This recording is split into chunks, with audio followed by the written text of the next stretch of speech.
Welcome to Unapologetically Sensitive, a place to find connection and a sense of belonging, where you can learn, relate, laugh, and maybe even live a bolder, brighter life. I'm your host, Patricia Young.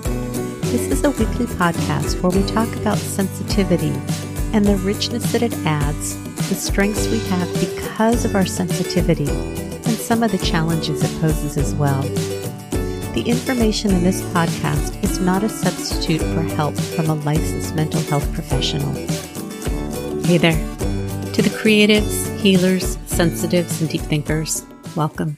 This is probably going to be an ongoing series to bonus episode 73 called How to Heal When We've Been Blindsided.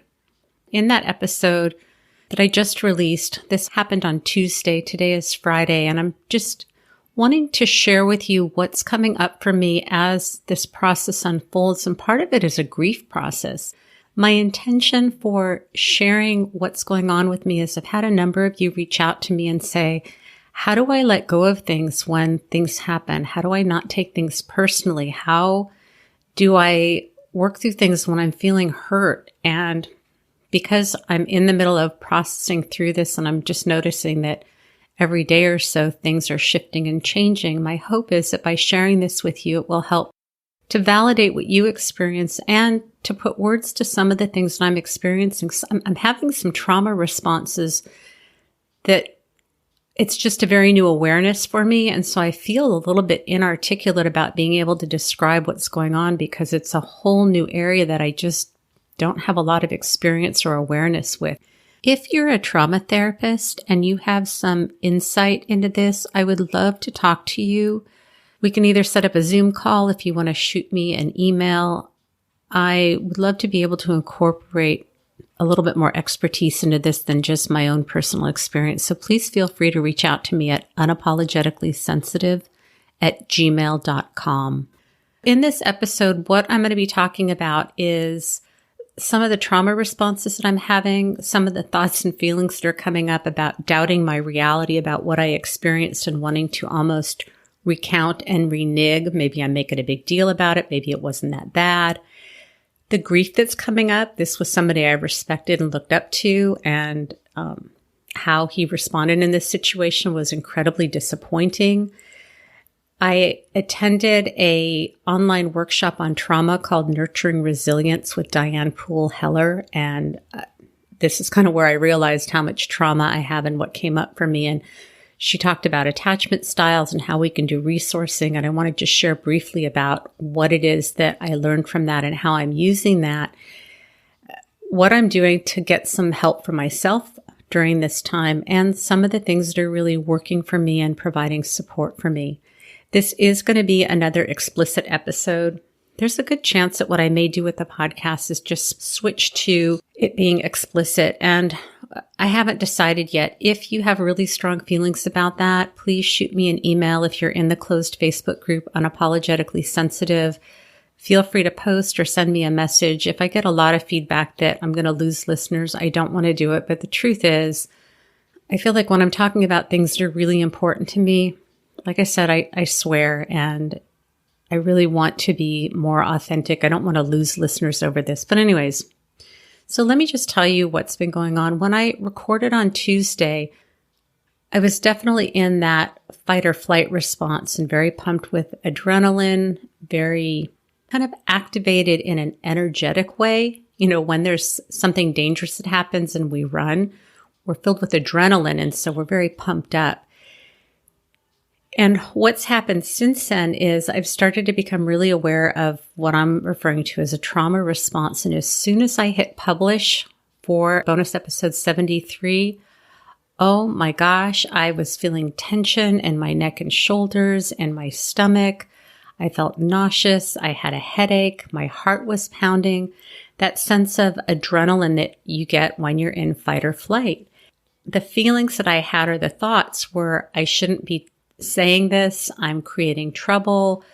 I should keep quiet about this. I should be small. I'm making a big deal out of this. And then what happened was I started to doubt myself.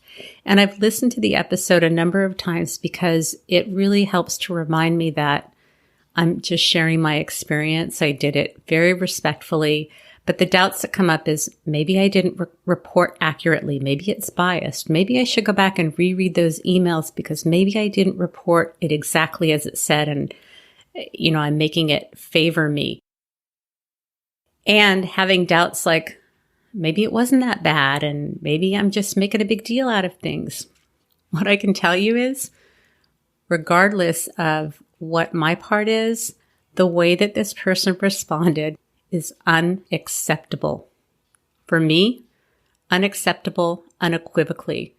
And I have to say that because I recorded that episode right after it had happened, I've had a number of friends, primarily therapists, and some people in the Facebook community who have just been so angry on my behalf, and it's been really validating. I've said that part of my trauma response is that personally, when things happen to me, I can verbalize anger, but I don't get physically, that just really makes me mad.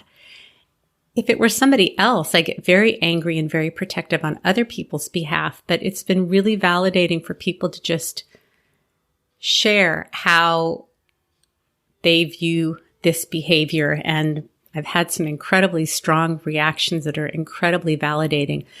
I tend to have a lot of room for people, and it's been really nice and validating to just see how angry people are. The other thing is that I'm having a lot of pain and anger coming up because I shared my feelings and this person decided I wasn't a good fit for the group. They shoot me an email and my perception is they're unaffected and they're just moving on with their life. I don't really know that that's true. I have no idea what's going on. But I'm having a lot of anger and frustration that I'm having to deal with this fallout on a daily basis. And it's possible that had this been handled differently, it wouldn't have activated all of this. Obviously, I've got some wounding that needs to be healed, and if that wasn't here, it wouldn't have been activated.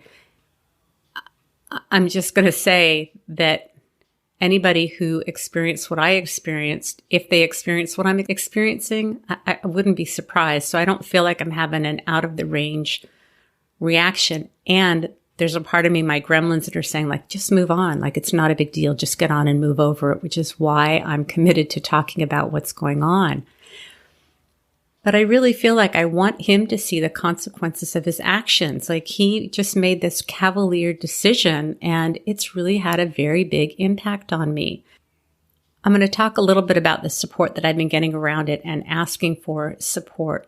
But it was interesting on Thursday morning when I would have had this group, I kind of thought, like, what are they doing? And the way that he presented it to the group was not clear that it was his decision to remove me from the group. And what he shared in the group about how it happened and how he was supporting me pissed me off.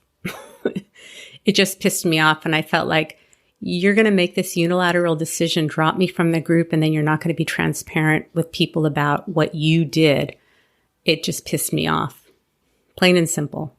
This is also how we heal. I'm not going to be apologetic about it. I'm not going to doubt. I'm not going to pretend like, well, he has a right to say whatever he wants. He's talking about me and a decision he made on my behalf and then presenting it in a way that to me is not, it's not real. It's not true. It's not authentic. And I didn't get a chance to say this. A friend of mine used the term, it's like being excommunicated, that, yeah, just losing that whole group and system of people.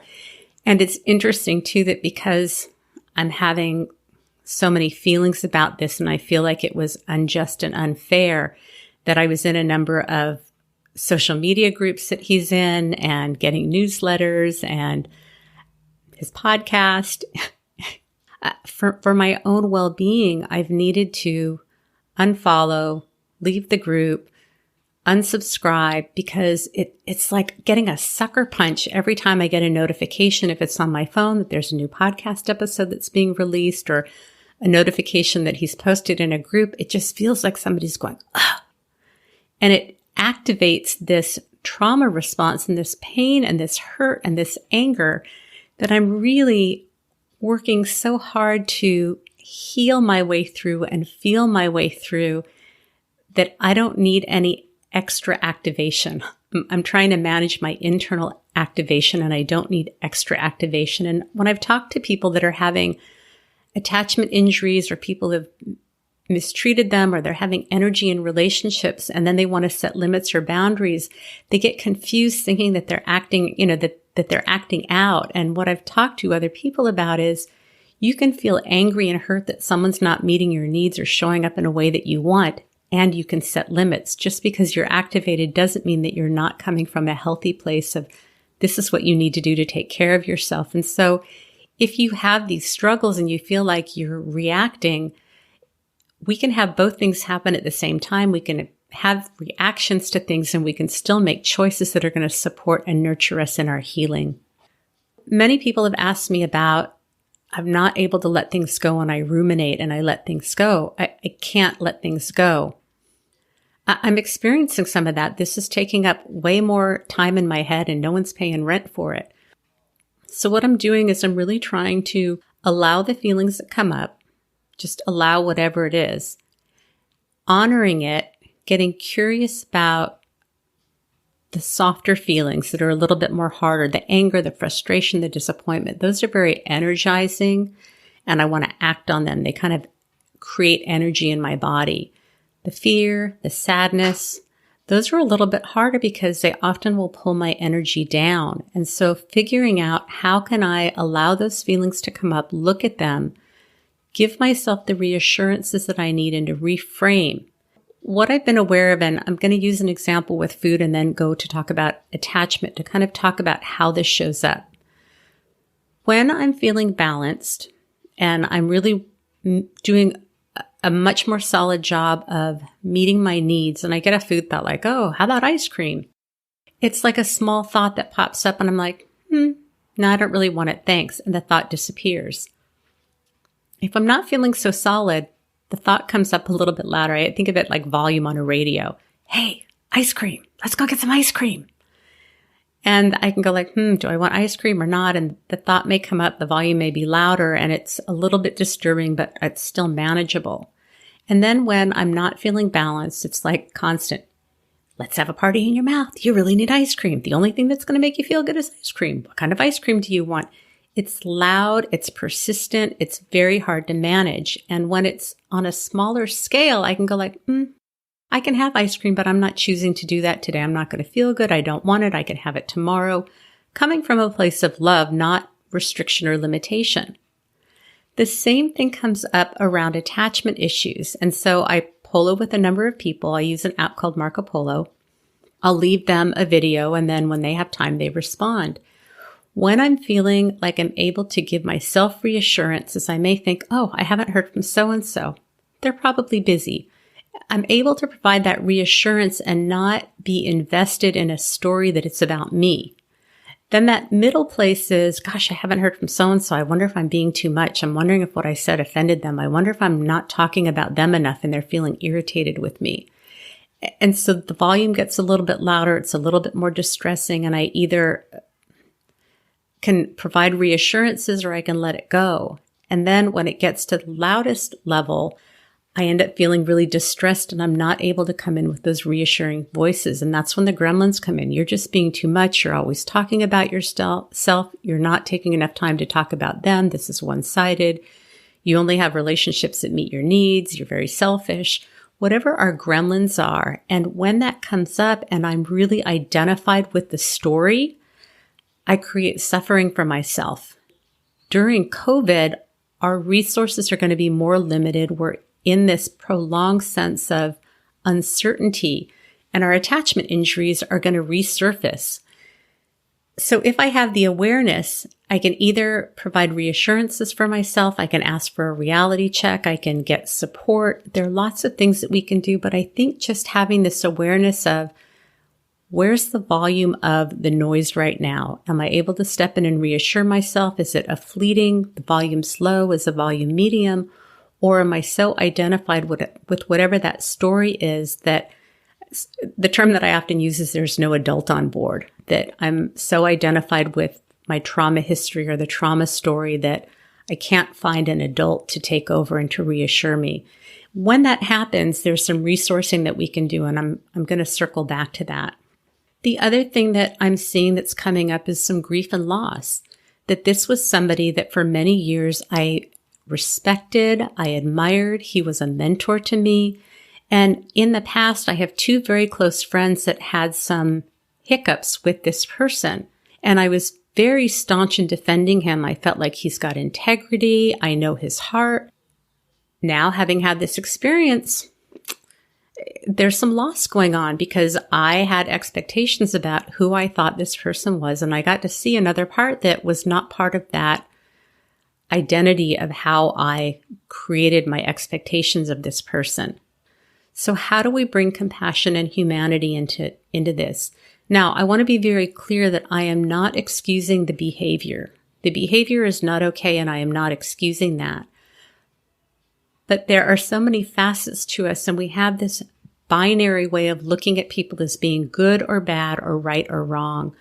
I don't know that this is something that everybody will appreciate, but on Netflix, there's a show called Dead to Me with Christina Applegate. There are 2 seasons that are out. There's a lot of tension in it, and I couldn't tell the first season if it was going to end up being really dark and twisty, or was it just kind of a good mystery with some darkness and suspense. I just finished watching the 2nd season last night.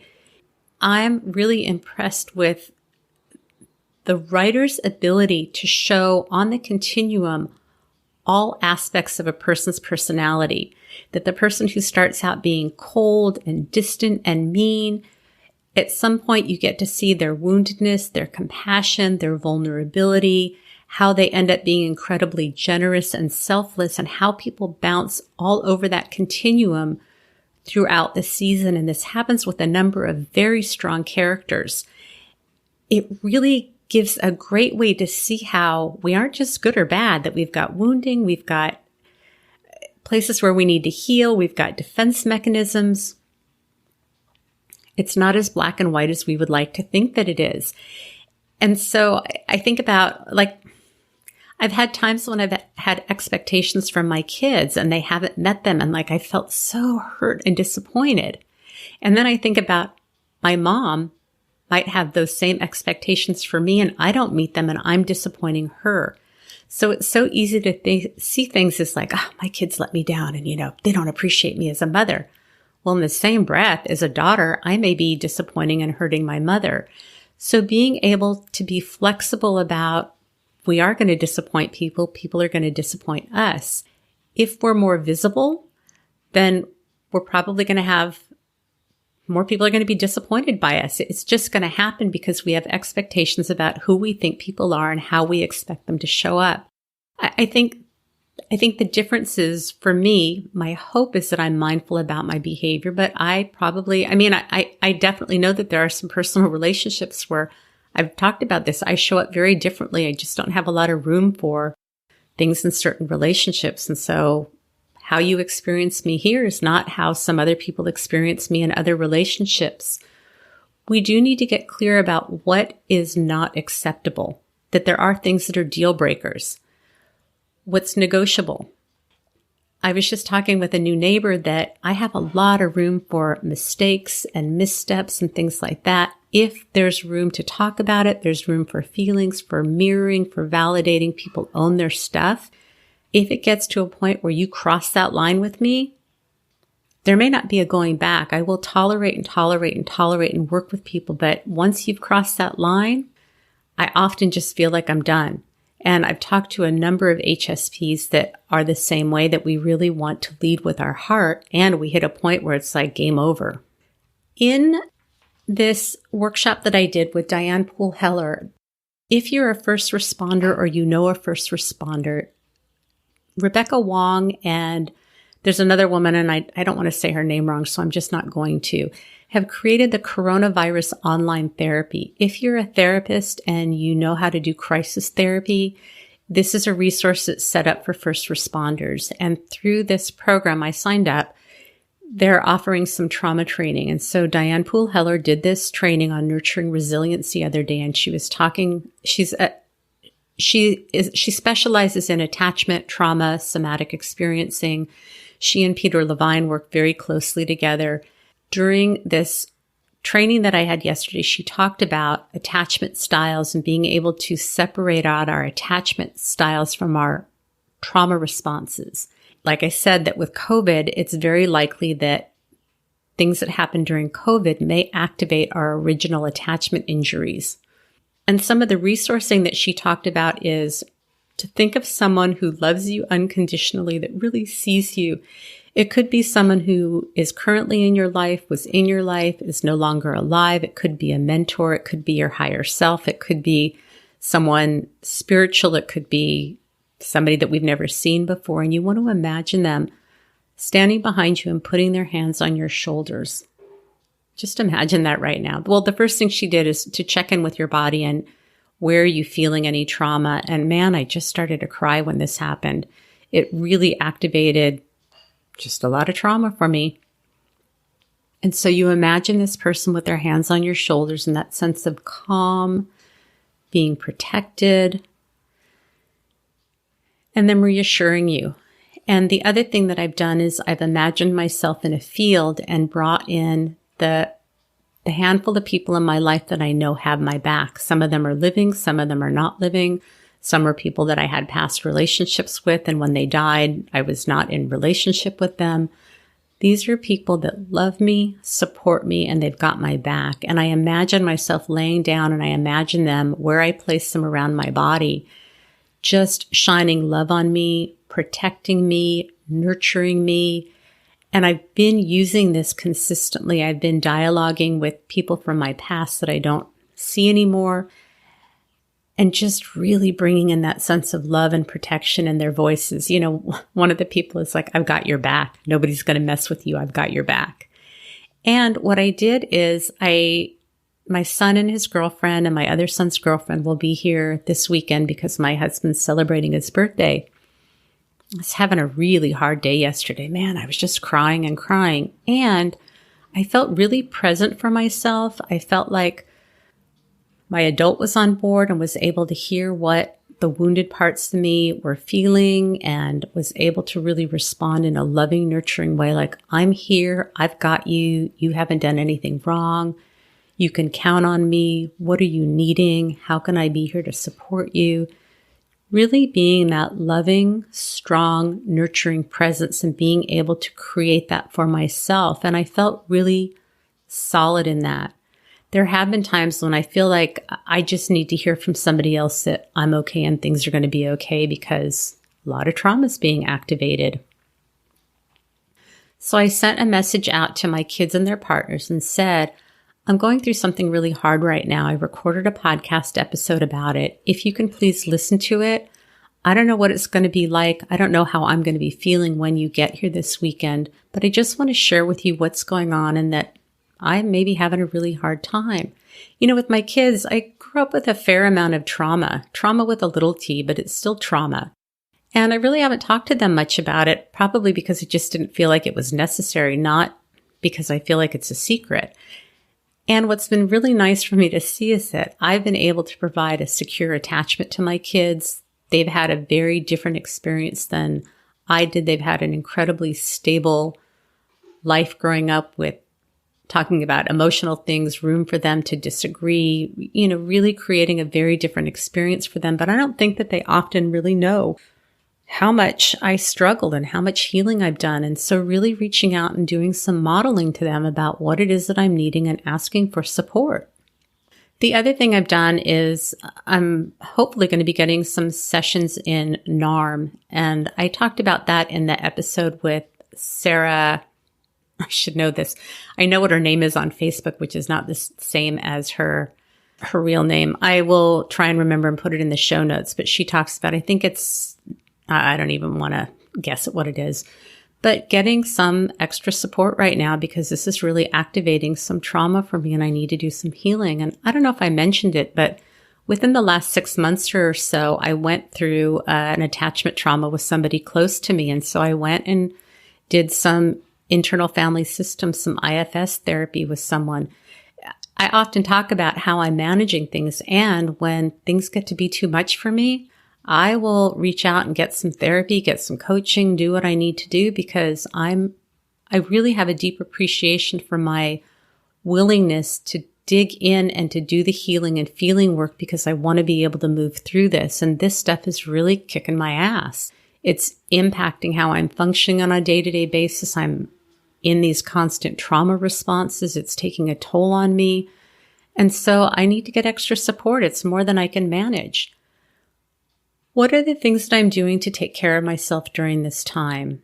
I'm making sure that I'm doing more yoga. And I did yoga Wednesday night, and it was the first time that I had relief from the physical symptoms. I do yin yoga, and I did yoga again today. I've been taking walks. This morning I was tired. I walked the dog, but I didn't go for an exercise walk. But that's about having self-compassion and listening to my body. I'm asking my family for more support, and I'm reaching out to my friends, and my friends have been really present for me and just wanting to be here to support me.